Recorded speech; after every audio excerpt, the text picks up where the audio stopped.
ra đi, không cần tỏ ra tình si. Em đã như thế có dừng lại cũng đâu biết nói gì, và chẳng muốn lý chi anh giải thích bất cứ lý do chi. Dù anh đã có thử thay một lần cho suy nghĩ, anh sẽ có để em từng suy nghĩ. Người còn nói em ơi, sao phải sợ thêm buồn lời. Cuộc sống thay đổi tự nhiên cũng thay cách nghĩ rồi. Dòng đời làm lối nói trôi, mà tình người cũng thế em ơi. Sao em nỡ vội phải phơi. Muốn hạnh phúc cũng khó lắm, vì lúc mất em đang ngây thơ. Say giấc ngu ngơ anh sẽ trao cho em trong một giấc mơ. Đơn ra làm thuyền người ơi, cuộc đời không như ý em ơi, vì người ta yêu cho vui vậy thôi. Hãy nói tình yêu nơi ấy bây giờ cảm giác gian làm sao. Chắc người ta yêu nhiều là anh muốn biết em như thế nào. Anh muốn biết em sống sao thôi, xin em đừng có nghi ngờ. Biến để chúc em hạnh phúc dù gì cũng đã như vậy rồi.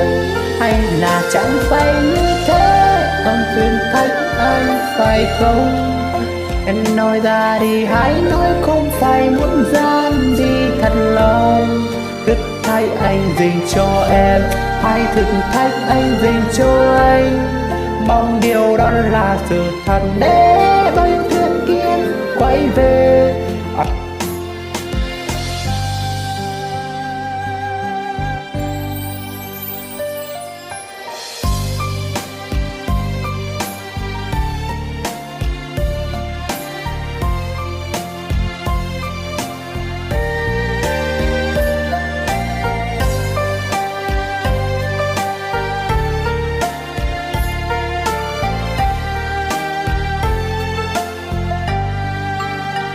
Người còn nói em ơi, sao phải sợ thêm buồn lời.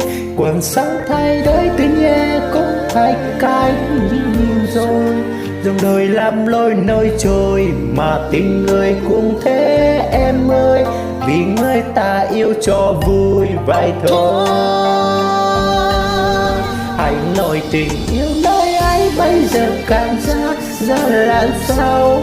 Chắc người ta yêu nhiều là anh muốn biết em như thế nào. Anh muốn biết em sống sao thôi, xin em đừng có nghi ngờ. Biến để chúc em hạnh phúc dù gì cũng đã như vậy rồi. Hay là chẳng phải như thế, em đừng thách em phải không? Em nói ra đi, hãy nói không phải muốn ra đi thật lòng. Thử thách anh dành cho em, hãy thử thách anh dành cho anh. Mong điều đó là sự thật để bao yêu thương kia quay về. Anh vẫn chưa quên lời thề, phải để anh tự suy nghĩ.